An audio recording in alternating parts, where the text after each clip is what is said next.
গত পর্বে আমি আপনাদের বলেছিলাম দমুন যে স্কুলের ঋষি বা বড় কর্মকর্তার বিশেষ নজরে পড়ে এই নামী প্রাইভেট স্কুলে শিক্ষক হিসেবে যোগ দিতে পেরেছে তা কিন্তু তার দীর্ঘদিনের নিখুঁত পরিকল্পনার ফল। আর এই পুরো সময়টাতে দমুন নিজের প্রতিশোধের পথটাকে সহজ করার জন্য দারুণ কিছু সাহায্যকারীকেও নিজের দলে টেনে নিয়েছে। তো ঘটনাটা আসলে কি ছিল? ওই স্কুলের ঋষিকে নিজের হাতের মুঠোয় আনার জন্য, মানে তার কাছে নিজের সুবিধামতো কাজ করিয়ে নেওয়ার জন্য মুন দং উন ওই ঋষি বাড়ির সামনে দিনের পর দিন ওত পেতে বসে থাকত। গোয়েন্দার মতো খুব সাবধানে সিসিটিভি ক্যামেরা এড়িয়ে সে তাদের বাড়ির অজস্র ময়লার ব্যাগ ঘেটেছে, শুধু এই আশায় যে কোনো একটা প্রমাণ যদি পাওয়া যায় যেটা দিয়ে ঋষিকে ব্ল্যাকমেল করে নিজের কাজ আদায় করা যাবে। কিন্তু দুর্ভাগ্যবশত প্রথম দিকে কোনো সুবিধা হয়নি। ঠিক এমন সময় একদিন ঋষির বাড়ির কাজের বুয়া, যাকে আমরা দাইমা বলতে পারি, হঠাৎ করেই দমুনের সামনে এসে হাজির হয়। সে আড়ালে দমুনকে গত 6 মাস ধরে নজরে রাখছিল, এমনকি দমুনের ছবিও তুলে রেখেছিল। তবে দাইমার উদ্দেশ্য কিন্তু দমুনকে পুলিশের কাছে ধরিয়ে দেওয়া বা টাকা চাওয়া ছিল না। উল্টো সে দমুনের অদম্য জেদ দেখে বুঝতে পেরেছিল যে এই মেয়ে অনেক বড় কিছু করতে পারবে, তাই সে দমুনের সাথে হাত মিলিয়ে কাজ করার প্রস্তাব দেয়। এখন প্রশ্ন হলো, কিসের জন্য হাত মেলাবে? আসলে ওই দাইমা দীর্ঘদিন ধরে তার স্বামীর নির্মম নির্যাতনের শিকার হয়ে আসছিল। দাইমার মেয়ে আবার ইন্টারনেটে গোপনে সার্চ করত যে কত বছর বয়স পর্যন্ত মানুষ খুন করলেও আইনগতভাবে শাস্তি পাওয়া যায় না, কারণ সে তার বাবাকে মেরে ফেলে মাকে এই নরক থেকে বাঁচাতে চেয়েছিল। কিন্তু দাইমা কি আর চায় তার আদরের মেয়ে এই অপরাধে জড়াক? তাই সে দমুনকে প্রস্তাব দেয় যে সে দমুনের হয়ে সব ধরনের খবরাখবরই জোগাড় করে দেবে, কিন্তু বিনিময়ে দমুনকেও তার ওই অত্যাচারী স্বামীকে পৃথিবী থেকে সরিয়ে দিতে সাহায্য করতে হবে। সত্যি বলতে দমুনের একজন সাহায্যকারীর দরকার ছিল, আর খবরাখবর জোগাড় করার ব্যাপারে ওই দাইমারও অদ্ভুত প্রতিভা ছিল। তাই দুজনেই সাথে সাথে রাজি হয়ে গেল এবং গড়ে তুলল এক প্রতিশোধের জোট। দমুন দাইমাকে তার আগের চাকরি ছেড়ে দিতে বলে এবং তার সংসার চালানোর জন্য সামান্য কিছু টাকা দেওয়ার প্রতিশ্রুতি দেয়। দমুন তাকে গাড়ি চালানো এবং ক্যামেরা ব্যবহার করতে শেখায়। দমুন দাইমাকে আরও বলেছিল তাদের এই প্রতিশোধের রাস্তায় কারো হাতই রক্তের দাগে নোংরা হবে না। গাড়ি চালানো আর ক্যামেরা ব্যবহারের কৌশল রপ্তে করার পর দাইমা দ্রুতই নিজের কাজে ঝাঁপিয়ে পড়ে।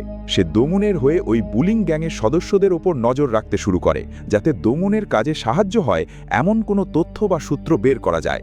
এছাড়া সে দমুনের জন্য ওই স্কুলের ঋষি সাহেবের একটা গোপন তথ্যও খুঁজে বের করে। বিষয়টা হলো, ওই ঋষি সাহেব তাদের বাড়ির ড্রাইভারের সাথে অনৈতিক সম্পর্কে জড়িয়ে আছেন। এই তথ্যটা এমন একটা বিষয় ছিল যা ফাঁস হওয়ার ভয়ে ঋষি সাহেব দমুনের সব দাবি মেনে নিতে বাধ্য হন। এভাবেই মুন দং উন ওই ঋষি সাহেবকে নিজের নিয়ন্ত্রণে নিয়ে নেয় এবং সফলভাবে সিমিয়ন এলিমেন্টারি স্কুলে ঢুকে পড়ে।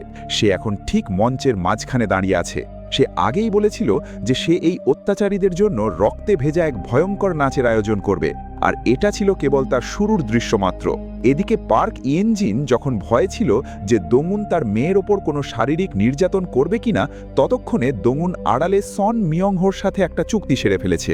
দমুন তাকে বলে যে সে হাই স্কুলের সময় এমন একটা মারাত্মক গোপন কথা জানে যা ব্যবহার করে মিয়ংহো চাইলে অনেক বড় অঙ্কের টাকা হাতিয়ে নিতে পারবে, আর সেই গোপন তথ্যের বিনিময়ে সোন মিয়ংহো দমুনের জন্য বাকিদের সব গোপন তথ্য জোগাড় করে দেয়, যেমন লি সারার ড্রাগ নেওয়ার হিসাবের খাতা, চই হাইজং কার সাথে প্রেম করছে তার তথ্য, আর সেই সাথে ওই জেন জুন নামের ছেলেটির চুল চুরি করে ডিএনএ টেস্ট করে এটা প্রমাণ করে যে তারও একটা গোপন সন্তান আছে।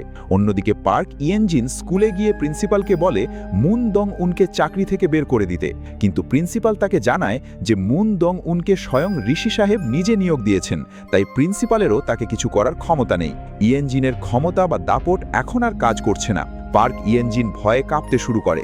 সে ক্লাসরুমের বাইরে দাঁড়িয়ে যখন দেখে দমুন কাঁচ হাতে তার মেয়ের গায়ের কাছে দাঁড়িয়ে আছে, তখন তার মনে হয় দমুনের হাতে সেই কাঁচি আসলে একটা ঠান্ডা পিস্তল, যেটা ঠিক তার কপালে তাক করা আছে।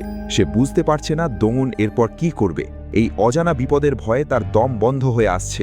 পার্ক ইয়েনজিন আবার ভাবল টাকা দিয়ে সবকিছু ঠিক করে ফেলবে। সে খুব অহংকারের সাথে দমুনের সামনে গিয়ে দাঁড়ালো এবং টাকা নেওয়ার কথা বলল।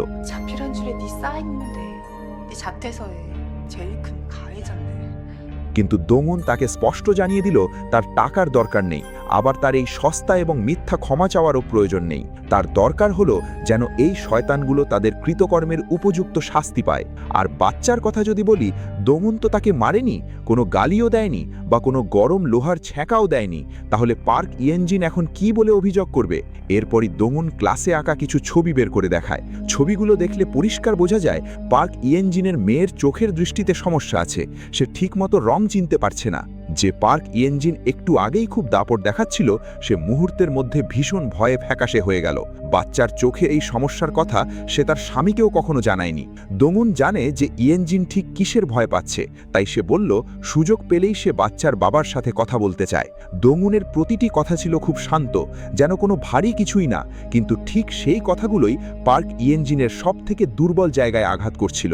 ইন্টারনেটে আমি অনেক দর্শককে দেখেছি যারা এই জায়গায় এসে একটু কনফিউজড হয়ে যান। তারা প্রশ্ন করেন পার্ক ইয়েনজিন কেন তার মেয়েকে সরাসরি স্কুল থেকে ছাড়িয়ে নিচ্ছে না বা কোথাও পাঠিয়ে দিচ্ছে না। এ ব্যাপারে আমার যেটা মনে হয় সেটা একটু বুঝিয়ে বলছি। প্রথমেই একটা বিষয় পরিষ্কার করতে হবে, আমাদের গল্পের নায়িকা কারো বিরুদ্ধে লড়ছে না যারা বিশাল ধনী কুবের। এই গল্পে কোনো বড় ইন্ডাস্ট্রিয়ালিস্ট নেই। এই 5 জন বুলিং গ্যাংয়ের মধ্যে শুধু পার্ক ইয়েনজিন আর জেনজুনই ধনীর কাতারে পড়ে। আর পার্ক ইয়েনজিনের এই টাকা পয়সার জৌলস এসছে তার স্বামীর মাধ্যমে। পার্ক ইয়েনজিনের শাশুড়ি যখন জেনজুনের সামনে নিজের দাপট দেখায়, তখনই বোঝা যায় তাদের সামাজিক মর্যাদার পার্থক্য কতটা। যেহেতু তারা খুব বড় কেউ নয়, তাই চাইলেই তারা সবকিছু চাপা দিতে পারবে না। দমুন হলো সেই মানুষ যে খালি পায়ে হাঁটে, তাই তার হারানোর কিছু নেই। সে এত বছর ধরে পার্ক ইয়েনজিনের সামনে এসে হাজির হয়েছে, এটা প্রমাণ করে যে তার প্রতিশোধ নেওয়ার ইচ্ছে কতটা তীব্র। সে ইয়েনজিনকে বোঝাতে চায় যে সে একটা প্রেতাত্মার মতো তার পিছু ছাড়বে না।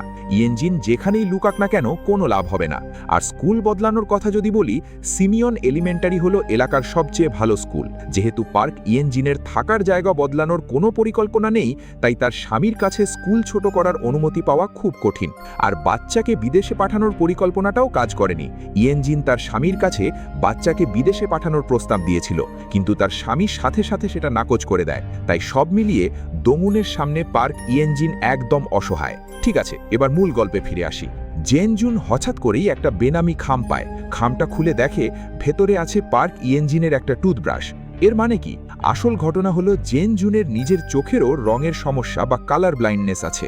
আর এই মিল থেকেই বোঝা যায় যে পার্ক ইয়েনজিনের মেয়ে আসলে জেনজুনেরই সন্তান। বিয়ের 10 বছর পার হয়েছে, বাচ্চা 8 বছরের। যদি সত্যি সেই বাচ্চা জেনজুনেরই হয়, তাহলে প্রমাণিত হয় যে পার্ক ইয়েনজিন বিয়ের পরেও তার সাথে গোপনে সম্পর্ক চালিয়ে যাচ্ছিল। খুব দ্রুতই মুন দং উন তার পরবর্তী টার্গেট হিসাবে লি সারাকে বেছে নেয়। তবে তাকে শায়েস্তা করা তুলনামূলক সহজ ছিল। দংউন গির্জায় গিয়ে লি সারার সামনে একটা বড় ব্যাগ ফেলে দিয়ে বলে এটাকে ডলার দিয়ে ভর্তি করে দিতে, নয়তো সে সবার সামনে তার ড্রাগ নেওয়ার গোপন খবর ফাঁস করে দেবে। লি সারা হয়তো জানতো না যে মুন দং উন এখন কতটা বদলে গেছে। সে উল্টো দংউনকে ভয় দেখানোর চেষ্টা করছিল, কিন্তু সাথে সাথে সে উচিত শিক্ষা পেয়ে গেল।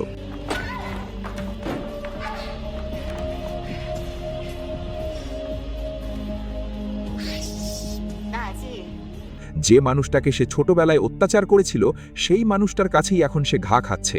লি সারা যদিও মনে মনে খুব রেগে আছে, কিন্তু তার বড় চিত্রশিল্পী হওয়ার সম্মান বাঁচানোর জন্য তাকে বাধ্য হয়ে টাকা জোগাড় করতে হলো। কয়েকদিন পর মুন দং উন আবার সন মিয়ংহোর সাথে দেখা করে। এবার কথা ওঠে তার গলায় থাকা ট্যাটুর নিয়ে। মুন দং উন মনে করে ছোটবেলায় সন মিয়ংহোর গলার ওই লেখাটা দেখে সে স্প্যানিশ ভাষা শিখতে অনুপ্রাণিত হয়েছিল। মিয়ংহো মুন দং উনের এই বোকামিতে হাসে আর বলে ওটা মোটেও স্প্যানিশ নয়, ওটা ছিল ল্যাটিন ভাষা, যার অর্থ মনে রেখো তোমার একদিন মৃত্যু হবে। কিন্তু দংউন পাল্টা যুক্তি দিয়ে জানায় স্কুলের নির্দেশে মিয়ংহো ওই লেখার কিছু অংশ ব্যান্ডেজ দিয়ে ঢেকে রেখেছিল, আর বাকি থাকা শব্দগুলোর মানে স্প্যানিশ ভাষায় অন্য কিছু দাঁড়ায়। যখন মিয়ংহো জানতে চায় কি মানে, তখন দংউন আর কোনো উত্তর দেয় না। এরপর তারা আসল কাজে মন দেয়, অর্থাৎ হাই স্কুলের সেই ভয়ঙ্কর গোপন রহস্যটা নিয়ে কথা বলা শুরু করে। আসল ঘটনা হলো মুন দং উনের আগে আরও একটা মেয়ে ছিল যার নাম ছিল ইউনি সোহি, যে কিনা এই গ্যাংয়ের অত্যাচারের শিকার হয়েছিল। পরবর্তী অংশে ডংউন হাই স্কুলের সেই গোপন রহস্য নিয়ে কথা বলে। আসল ঘটনা হলো মুন ডংউনের আগে আরও একটা মেয়ে ছিল যার নাম ছিল ইউনি সোহি। মেয়েটিকে ওরা প্রচণ্ড রকমের বুলিং বা নির্যাতন করেছিল। পরবর্তীতে সে হঠাৎ করেই আত্মহত্যা করে, কিন্তু আসলে মেয়েটিকে ওরা পরিকল্পিতভাবে হত্যা করেছিল। আর এই খুনের মূল আসামি হল পার্ক ইয়েনজিন। ইউনি সোহির লাশ যেহেতু কেউ নিতে আসেনি, তাই সেটা এখনও মর্গে পড়ে আছে। সন মিয়ংও বিষয়টি নিশ্চিত করার জন্য সেখানে গিয়েছিল। যদিও নিয়মের কড়াকড়ির কারণে সে সরাসরি লাশ দেখতে পারেনি, কিন্তু ইউনি সোহির নামে লেখা সেই হিমঘর বা কুলারটি সে ঠিকই নিজের চোখে দেখে এসেছে। সে খুব উত্তেজিত হয়ে পড়ল, কারণ সে ভেবেছিল এই প্রমাণটা হাতে থাকলে সে ইয়েনজিনকে সারা জীবন নিজের ব্যক্তিগত এটিএম মেশিন হিসাবে ব্যবহার করতে পারবে। তবে সন মিয়ংও যখন খুব আরামে বসে পরিকল্পনা করছিল যে কিভাবে ব্ল্যাকমেল করে টাকা নিয়ে পালিয়ে যাওয়া যায়, ঠিক তখনই বিপদ তার দরজায় কড়া নাড়ছিল। হয়তো তার ভাগ্য 18 বছর আগেই সেই ঢেকে রাখা ট্যাটুর মাধ্যমে ঠিক হয়ে গিয়েছিল। 나는 우리 죽었다. হঠাৎ করেই সন মিয়ংও গায়েব হয়ে গেল। তার সাথে যোগাযোগ বিচ্ছিন্ন হওয়ার খবর দ্রুতই ছড়িয়ে পড়ল। বুলিং গ্যাংয়ের বাকি সদস্যরা এটা নিয়ে কিছুটা অবাক হলেও নিজেদের ব্যক্তিগত ঝামেলায় এতই ব্যস্ত ছিল যে তারা খুব একটা গুরুত্ব দেয়নি। অন্যদিকে পার্ক ইয়েনজিনের স্বামী হা দো ইয়ং হঠাৎ করেই একটি বেনামি খাম পায়। খামটা খুলতেই সে দেখে ভেতরে আছে সন মিয়ংয়ের একটি বিজনেস কার্ড এবং একটি ছবি, যেখানে ডং উন ও হা দো ইয়ংকে একসাথে একটি কনভিনিয়েন্স স্টোরে দেখা যাচ্ছে। এখন প্রশ্ন হলো, ইয়েনজিনের স্বামীর কাছে ডং উনের সাথে তোলা ছবিটা কিভাবে গেল? তারা একে অপরকে চিনল কিভাবে? আসলে তাদের পরিচয় হয়েছিল একটি গেমের আড্ডায়, যেখানে ওরা গো বা উইকি খেলছিল। ডং উন নিয়মিত সেখানে যেত এবং বড় বড় বয়স্ক পুরুষদের সাথে বাজি ধরে খেলত।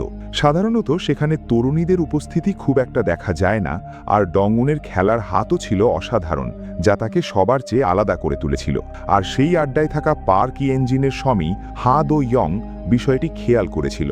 দুজনে একসাথে বেশ কয়েকবার খেলেছেও। তবে ডং উনের জন্য গো খেলা শেখা থেকে শুরু করে আজ হা দো ইয়ংয়ের সাথে পরিচিত হওয়া সবকিছুই ছিল তার প্রতিশোধের বড় কৌশলের গুরুত্বপূর্ণ অংশ। এমনকি এই বেনামি চিঠিটাও মনে হচ্ছে মুন ডং উন নিজেই পাঠিয়েছে। সে যখন বলেছিল যে সে একটি ছোট প্রজাপতি খুঁজছে যা বিশাল ঘূর্ণিঝড় তৈরি করতে পারবে, তখন সে আসলে নিজের ও হা দো ইয়ংয়ের ওই ছবিটার দিকেই ইঙ্গিত করছিল। আর সত্যি বলতে মুন ডং উনের কৌশলে হা দো ইয়ং ধীরে ধীরে এই খেলায় জড়িয়ে পড়ছিল। সে সন মিয়ংয়ের খোঁজ করতে শুরু করে। ফোন করে দেখে কোনো সাড়া নেই। সন মিয়ংয়ের খোঁজ না পাওয়া গেলেও সে আশ্চর্যজনকভাবে একটা জিনিস আবিষ্কার করে, যে জেন জুন যে সিগারেট খায় তার বউ ইয়েনজিনও ঠিক একই ব্র্যান্ডের সিগারেট খায়। কিছুদিন আগেই হা দো ইয়ং তার বউ ইয়েনজিনকে জিজ্ঞেস করেছিল যে হঠাৎ সে সিগারেট বদলে ফেলল কেন। আর এখন এই দৃশ্যটা দেখার পর তার মনে সংশয় আর সন্দেহের দানা বাঁধতে শুরু করে। এদিকে মুন ডং উন তার পরিকল্পনা অনুযায়ী সবকিছু খুব সুন্দরভাবে গুছিয়ে এগোচ্ছিল। ছোটখাটো সমস্যা হলেও তাতে তার মূল পরিকল্পনায় তেমন কোনো আঁচ লাগেনি। সেই রাতে সে গাড়ি মেরামতের গ্যারেজে গাড়ি নিতে যায়। তখনই মেকানিকদের মাংস পোড়ানোর ঘ্রাণ ও শব্দে ডং উনের ছোটবেলার সেই নৃশংস নির্যাতনের দৃশ্যগুলো মনে পড়ে যায়। সে মানসিকভাবে ভেঙে পড়ে। মাটিতে হাঁটু গেড়ে বসে সে জোরে জোরে দম নিতে থাকে। এতগুলো বছর পার হয়ে গেছে। ডং উনকে বাইরে থেকে খুব শক্ত মনে হলেও ভেতরে ভেতরে সেই ক্ষত আর যন্ত্রণা তাকে এক মুহূর্তের জন্যও ছাড়েনি।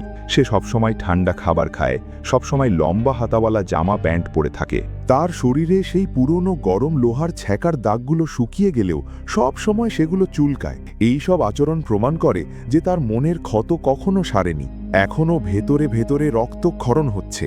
রাত ঘনিয়ে এলে মুন ডং উন এক পুরুষের দরজায় কড়া নাড়ে। তার বিপর্যস্ত চেহারা দেখে লোকটা কিছুটা অবাক হয় এবং ভাবে তার পাঠানো মেসেজটি কি খুব বেশি বাড়াবাড়ি ছিল। এই লোকটা হলো জু ইয়ো জং। গো খেলার প্রশিক্ষণ শেষ হওয়ার পর থেকে তাদের যোগাযোগ বিচ্ছিন্ন হয়ে গিয়েছিল।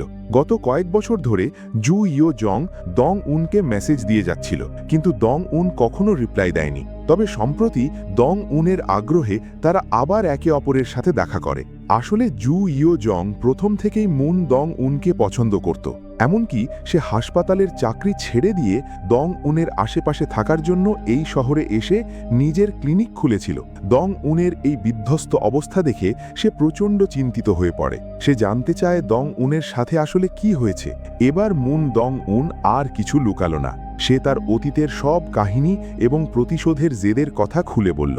শুরুতে জু ইও জং তাকে ঘৃণা বা প্রতিশোধের রাস্তা থেকে সরে আসার পরামর্শ দিতে চেয়েছিল, কিন্তু যখন সে দেখল দং উনের শরীরে অমানবিক নির্যাতনের সেই ভয়াবহ ক্ষতগুলো, তখন তার মন ভেঙে চুরমার হয়ে গেল। এই মুহূর্ত থেকে সে সিদ্ধান্ত নিল এই নারীর জন্য সে যে কোনো কিছু করতে রাজি।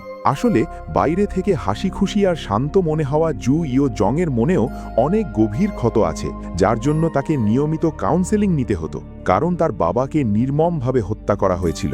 হাসপাতালে তাদের প্রথম দেখা হওয়ার সময় জু ইও জং বাবার খুনি সম্পর্কিত খবর দেখছিল, আর তখনই সে আবেগপ্রবণ হয়ে অন্যদের সাথে মারামারি করে ফেলেছিল। সে মনে মনে হাজারবার প্রতিশোধ নেওয়ার মহড়া করত। সে তার সাইকোলজিস্টকে বলেছিল তার বুদবুদ তোলা ওষুধের শব্দ শুনতে ভালো লাগে, কারণ সেই শব্দটা তার কাছে বাবার খুনিদের রক্ত ঝরার শব্দের মতো মনে হয়। তাই দং উন যখন নিজের শরীরের ক্ষত দেখালো, তখন তারা মানসিকভাবে একে অপরের খুব কাছাকাছি চলে এলো।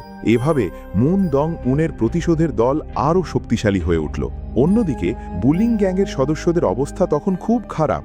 জেন জুন ডিএনএ টেস্ট করে নিশ্চিত হয়েছে যে মেয়েটি তার, কিন্তু এখন মেয়েটিকে নিজের কাছে কিভাবে আনবে তা নিয়ে সে দিশেহারা। পার্ক ইয়েন জিন একদিকে দং উন আর অন্যদিকে জেন জুনের চাপে একদম পিষ্ট হচ্ছে।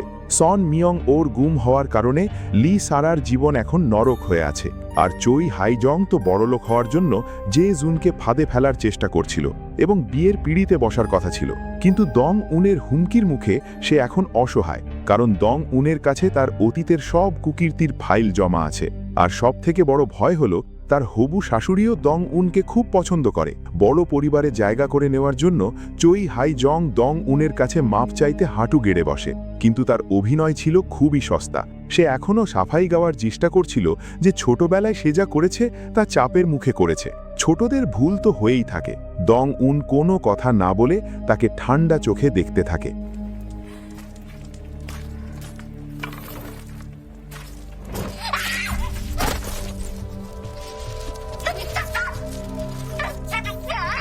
চই হাইজং বুঝল নরম কথায় কাজ হবে না, তাই সে রাগ দেখানোর চেষ্টা করে। কিন্তু সে যেই শালা বলে গালি দিতে গেল, দং উন ঠিক তখনই তার হারিয়ে যাওয়া ফোনটি মাটিতে ছুঁড়ে মারল। আমি আগেই বলেছিলাম দাইমা গোয়েন্দাগিরিতে খুবই দক্ষ। চই হাইজংয়ের ফোনটি দাইমা বাথরুম থেকে কৌশলে হাতিয়ে এনেছিল। শুধু ফোন চুরি করলেই তো হবে না, সেটা খুলতেও হতো। কোনো সমস্যা নেই, দাইমা দূর থেকেই তার পাসওয়ার্ড খোলার স্টাইল দেখে নিয়েছিল। তাই চই হাইজংয়ের ফোনে যা কিছু গোপন তথ্য ছিল তার সব এখন মুন দং উনের হাতে। এখন হাইজং বুঝতে পারল তার হারিয়ে যাওয়া ফোনটা দং উনের কাছে। যদি সে চায় না যে তার হবু শাশুড়ি তার আসল চেহারা জানুক, তবে তাকে দং উনের কথা মতোই চলতে হবে। 이제부터 죽을 때까지 এখন দং উনের বিশ্লেষণ অনুযায়ী সন মিয়ং ও সম্ভবত মারা গেছে, আর যে তাকে মেরেছে সে নিশ্চিতভাবেই ইউনি সো হির হত্যাকারী, অর্থাৎ পার্ক ইয়েন জিন। দং উনের পরিকল্পনা ছিল সন মিয়ং ও পার্ক ইয়েন জিনের কাছে টাকা চাইবে, আর সে এই পুরো দৃশ্যটি রেকর্ড করবে। যদি পার্ক ইয়েন জিন টাকা দেয়, তার মানে সে অপরাধ স্বীকার করে নিচ্ছে। এই ভিডিওটি থাকলে দং উন সহজেই তাকে সামাজিকভাবে ধ্বংস করে দিতে পারত, কিন্তু দুর্ভাগ্যবশত সন মিয়ং ও একা কাজ করতে গিয়ে উল্টো নিজের প্রাণ হারায়। তবে এতে মুন দং উনের বড় কোনো ক্ষতি হয়নি, কারণ পুলিশ যদি তদন্ত করে বের করতে পারে যে পার্ক ইয়েন জিনই সন মিয়ং ওকে মেরেছে, তবে সে আরও গভীরে তলিয়ে যাবে। খুব দ্রুতই প্রতিশোধের যাত্রায় নতুন এক মোড় আসতে চলেছে, কারণ পার্ক ইয়েন জিনের মেয়ের স্কুলে এখন একটি বিশেষ পরিদর্শন ক্লাস হতে চলেছে। স্কুলের পরিদর্শনের সময় পার্ক ইয়েনজিনের মেয়ের স্কুলের ক্লাসে অভিভাবকদেরও উপস্থিত থাকার আমন্ত্রণ জানানো হয়। এই সুযোগে হা দোইয়ং হঠাৎ করেই আবিষ্কার করে যে তার মেয়ের ক্লাস টিচার আর কেউ নয়, স্বয়ং মুন দং উন। একই সাথে সে এটাও জানতে পারে যে ইয়েনজিন আর দং উন হাই স্কুলের সহপাঠী ছিল, আর আগে ইয়েনজিনের দং উনকে চাকরি থেকে সরিয়ে দেওয়ার মরিয়া চেষ্টার কথা মনে করে হা দোইয়ং আজ করতে পারে যে এর পেছনে নিশ্চয়ই কোনো বড় রহস্য আছে। তাই সে উপহার কিনে নিয়ে যায় এবং বুলিং গ্যাংয়ের সদস্যদের মধ্যে যাকে সবচেয়ে সহজে কেনা যায় সেই চই হাইজংকে আলাদা করে জিজ্ঞেস করে যে পার্ক ইয়েনজিন আর মুন দং উনের আসল সম্পর্কটা কি। চই হাইজং বারবার নিশ্চিত হয়ে নেয় যে তাকে ফাঁসানো হবে না। তারপরই সে সব সত্যি ফাঁস করে দেয়, কিভাবে মুন দং উনকে স্কুলে বুলিং করা হতো, আর পার্ক ইয়েনজিন ছিল সেই বুলিং গ্যাংয়ের প্রধান। যাওয়ার সময় সে আবার বাড়তি একটা কথা যোগ করতেও ভুলল না। সত্যি বলতে চামচাগিরি করার দিক থেকে চই হাইজং কিন্তু সন মিয়ং ওর চেয়ে অনেক বেশি দক্ষ ছিল। আর সন মিয়ংওর গুম হওয়ার ঘটনায় পুলিশকে জানানো হয়েছে এই খবরটি গ্যাংয়ের অন্যরাও দ্রুতই জেনে যায়। কিন্তু অদ্ভুতভাবে সবচেয়ে বেশি উত্তেজিত আর ভেঙে পড়তে দেখা যায় লি সারাকে। অবশ্য এটা বোঝার মতো ব্যাপারই, কারণ সে তো নিয়মিত সন মিয়ংওর কাছ থেকে ড্রাগ কিনত। পুলিশ তদন্ত শুরু করলেই সবার আগে সেই ফেসে যাবে। অন্যদিকে হা দো ইয়ং দংউনের কাছে গিয়ে বিষয়টি পরিষ্কার করতে চায়। খুব স্পষ্ট যে এই পুরুষটি মনের গভীর থেকে দংউনের ব্যক্তিত্বে কিছুটা মুগ্ধ হয়ে গেছে। সে দংউনকে জিজ্ঞেস করে সে কি ইচ্ছাকৃতভাবেই তার কাছাকাছি এসেছে, এমনকি গো খেলাটাও কি দংউন জেনে শুনেই শিখেছে। দংউন সেটা অস্বীকার করেনি, তবে গো খেলার বিষয়ে সে জানায় যে শুরুতে উদ্দেশ্য নিয়ে শিখলেও পরে সে এটি সত্যিই ভালোবাসতে শুরু করে। আসলে গো খেলা অনেকটা বাড়ি বানানোর মতো, আর এটা তার সেই পুরনো স্বপ্ন একজন আর্কিটেক্ট হওয়ার সাথে খুব মিলে যায়, যে স্বপ্নটা দংউনের পক্ষে এখন বাস্তবায়ন করা খুব কঠিন। তবে পার্ক ইয়েনজিনও কিন্তু হাত গুটিয়ে বসেছিল না। সে মুন দংউনের বর্তমান বাসার ঠিকানা খুঁজে বের করে ফেলে। অদ্ভুতভাবে তার বাসাটা ঠিক তাদের বিলাসবহুল ভিলার উল্টো দিকের অ্যাপার্টমেন্টে, যেখান থেকে তার বাসার সবকিছু স্পষ্ট দেখা যায়। নিজের বাসার সবকিছু এতদিন মুন দংউনের চোখের সামনে ছিল, এই কথা ভাবতেই পার্ক ইয়েনজিনের গা শিউরে ওঠে। খুব দ্রুতই পার্ক ইয়েনজিন তালা ভেঙে মুন দংউনের ঘরে ঢুকে পড়ে।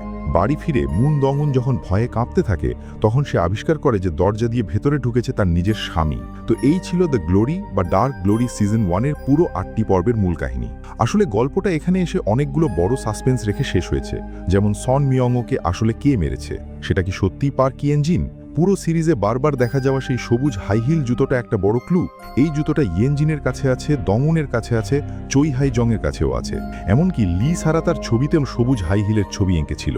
এছাড়া জু ইও জং সেই মর্গে গিয়েছিল যেখানে ইউনি সোহির লাশ রাখা ছিল, কিন্তু সে সেখানে গিয়ে কি দেখেছিল? দাইমা তার মেয়েকে বিদেশে পাঠিয়ে দিয়েছে, কারণ এখন প্রতিশোধের জোটের মূল কিলিং মিশন শুরু হবে। তো সে কিভাবে দাইমার ওই অত্যাচারী স্বামীকে মারবে? আর প্রতিশোধের দলে দাইমা আর জু ইও জং ছাড়াও আরও একজন আছে, যাকে যদিও কম দেখা গেছে কিন্তু আগেই তার উপস্থিতি ছিল। সে হলো সেই স্কুল শিক্ষিকা যাকে হঠাৎ করে চাকরি থেকে সরিয়ে দেওয়া হয়েছিল। এটা স্পষ্ট যে তার চাকরি ছাড়াটা তার নিজের ইচ্ছে ছিল না, বরং বুলিং গ্যাং তাকে বাধ্য করেছিল। সেও এখন দংউনের দলে আছে এবং নিশ্চিতভাবেই পরবর্তীতে সে বড় সাহায্য করবে। আর এখনও বেঁচে থাকা বাকি 4 জন বুলিং সদস্যকে দংউন কোন কৌশলের নরকের আগুনে পোড়াবে? এই নাটকটিতে অনেক সূক্ষ্ম ডিটেলস আর ক্লু লুকিয়ে আছে, যা হয়তো সরাসরি বলা হয়নি কিন্তু অনুমান করা সম্ভব। যেমন পার্ক ইয়েনজিনের মা আসলে কি করেন? আমরা যতটুকু জেনেছি সে যে তান্ত্রিকের সাথে কাজ করে তাকে পুলিশ আড়াল থেকে সাহায্য করে। তান্ত্রিক যখন মেয়েদের বিয়ের ভাগ্য দেখতে আসতো, তখন সে তাদের ভাগ্য বা বাচ্চির ওপর খুব জোর দিত। এক দৃশ্যে দেখা যায় পুলিশ ফোনে কথা বলছে, আর তার পাশের ব্যাগটি ঠিক সেই ব্যাগটির মতোই যেটা ওই মেয়েটি এনেছিল। তখনই অন্য একজনকে গোসল করতেও দেখা যায়। তাই যদি সাহস করে অনুমান করি, তবে পার্ক ইয়েনজিনের মা, তান্ত্রিক আর ওই পুলিশ মিলে সম্ভবত ধনী বা ক্ষমতাধর লোকেদের জন্য তরুণী মেয়েদের জোগাড় করে দেয় এবং তাদের ভাগ্য ব্যবহার করে নিজের স্বার্থ হাসিল করে। একে সহজ ভাষায় বলা যায় মিথ বা আধ্যাত্মিক দালালি। এছাড়া সবসময় দেখা যাওয়া সেই রহস্যময়ী মহিলা যে কখনো জেনজুনের দোকানে আবার কখনো ইয়েনজিনের আশেপাশে কাজ করে, ভালোভাবে লক্ষ্য করলে দেখবেন মুন দংউন স্কুল ছাড়ার পর সেও সেই স্কুলের বুলিংয়ের শিকার হয়েছিল। কিন্তু ভয়ঙ্কর বিষয় হলো, বড় হওয়ার পরও সে তাদের কবল থেকে মুক্তি পায়নি। দ্বিতীয় সিজনে সে কি কোনো বড় ভূমিকা রাখবে? আর মুন দংউনের ফ্ল্যাটের সেই রহস্যময়ী বাড়িওয়ালি যিনি সবসময় ধাঁধার মতো কথা বলেন, প্রথম দিন তিনি দংউনকে একটা ডেভিলস ট্রাম্পেট বা ডেভিল ফ্লাওয়ার দিয়েছিলেন। এই ফুলের কথা বলতে গেলে পোস্টারগুলোতেও এই 2 ধরনের ফুল দেখা যায়। খল চরিত্রগুলোর পেছনে হলুদ ফুল আর লতা ঝোলানো, আর ভালো চরিত্রগুলোর পাশে সাদা ফুল ফুটে আছে আর তারা নিচের দিকে তাকিয়ে আছে। কিন্তু ইয়েনজিনের স্বামী হা দো ইয়ংয়ের পাশেও সাদা ফুল দেখা যায়। এটা কি তার পরবর্তী গল্পের ইঙ্গিত দেয়? শুধু চরিত্রগুলোর পোস্টারই নয়, সিরিজের মূল পোস্টারটিও খুব বুদ্ধিদীপ্ত, যেখানে সং হেইকিও একটা গাছের নিচে বসে আছে, আর সেই গাছে এই চরিত্রের সাথে সম্পর্কিত গুরুত্বপূর্ণ সব বস্তু ঝোলানো, যেমন চিত্রশিল্পীর তুলি, সেই সবুজ হাই হিল ইত্যাদি। এমনকি হাই হিলটা ঠিক 3 জোড়া ঝোলানো, যেটা বেশ মজার। সিজন 2 আসার আগ পর্যন্ত পুরনো পর্বগুলো বারবার দেখে ক্লু খুঁজে বের করাই হবে আমাদের একমাত্র কাজ। ভিডিওর শেষে আমি আরও একটা বিষয় বলতে চাই, কেন বর্তমানের হাইপ হওয়া কোরিয়ান ড্রামাগুলোতে সাধারণত শেষের দিকে মান পড়ে গেলেও দ্য গ্লোরির রেটিং বা জনপ্রিয়তা কমছে না? প্রথমত, প্রতিশোধ কোনো বিরল বিষয় নয়। দুর্নীতি বা ধনীদের নোংরা রূপ দেখানো কোরিয়ান সিনেমায় খুবই কমন, কিন্তু দ্য গ্লোরির সার্থকতা হলো এই বিদ্রূপের উপস্থাপনা আর প্রতিশোধের নকশায়। তারা বিদ্রূপ করার জন্য অযথা বেশি সময় নষ্ট করেনি, বরং খুবই সংযত ছিল। তবে প্রতিশোধের চিত্রায়নে এই সিরিজটি পুরনো সব ধারণা ভেঙে দিয়েছে। এখানে নায়িকা শরীর দেখিয়ে বা প্রলোভন দেখিয়ে প্রতিশোধ নেয়নি, যেমনটা আমি আগে অন্য সিরিজের ক্ষেত্রে বলেছিলাম, যেখানে নারীকে প্রতিশোধ নিতে গেলে ঝলমলে সাজে এসে পুরুষদের মুগ্ধ করতে হয়। কিন্তু এখানে একজন ক্ষতবিক্ষত নারী, যে সাধারণ গাঢ় রঙের ঢিলেঢালা পোশাক পরে বছরের পর বছর সহ্য করেছে, সে কেবল তার ধৈর্য আর বুদ্ধি দিয়ে শত্রুদের হাতের পুতুল বানিয়েছে। এটাই তো আসল সুখ, যেটা দর্শকরা দেখতে চায়। দাইমার চরিত্রটি কষ্ট সহ্য করেও সবসময় হাসি খুশি থাকে। মুনদং উনের সাথে তার সম্পর্কটা যেন একে অপরকে বাঁচানোর মতো। পুরো সিরিজের দম বন্ধ করা পরিবেশের মাঝে সে যেন এক চিলতে আলো। সে যখন খুব সাবধানে মুনদং উনের ছবি তুলে দেয়, তখন দর্শকরা বুঝতে পারে যে কষ্টের মধ্যেও নতুন জীবনের আশা আছে। দাইমার মতো আর একটা চরিত্র যে আমাকে আবেগপ্রবণ করেছে, সে হয়তো মুনদং উনের অনেক আগে থেকেই তাকে দেখে আসছে, কিন্তু মুনদং উনের মতো সে নির্বিকার হয়নি। মুনদং উন যখন করিডোরে রাত জেগে পড়ত, সে তখন নিজের জুতো খুলে সাবধানে হাঁটত, যেন মুনদং উনের পড়াশোনায় ব্যাঘাত না ঘটে। শেষে যখন মুনদং উন ইউনিভার্সিটিতে চান্স পেয়ে চলে যাচ্ছিল, সে সাহস করে কথা বলেছিল এবং তাকে অভিনন্দন জানিয়েছিল। মুনদং উনও সেই শুভকামনা মনে রেখেছিল। এই বন্ধুত্বের উষ্ণতা অন্য যে কোনো কিছুর চেয়ে অনেক বেশি দামি। তাই আমি দর্শকদের বলবো, অবশ্যই নাটকটি দেখবেন। তবে এটা সত্য যে এটা কেবল প্রথম সিজন। প্রতিশোধের অর্ধেক গল্প এখনও বাকি। এখনকার ভালো রেটিংটা মূলত প্রথম দিকের গোছানো সাজানো গল্পের ওপর ভিত্তি করে পাওয়া। নাটকটির শেষটা কেমন হবে তা এখনই বলা যাচ্ছে না। শেষ পর্যন্ত অপেক্ষায় রইলাম যে লেখক যেন সব ভিলেনদের জন্য অত্যন্ত ভয়াবহ পরিণতি নিশ্চিত করেন।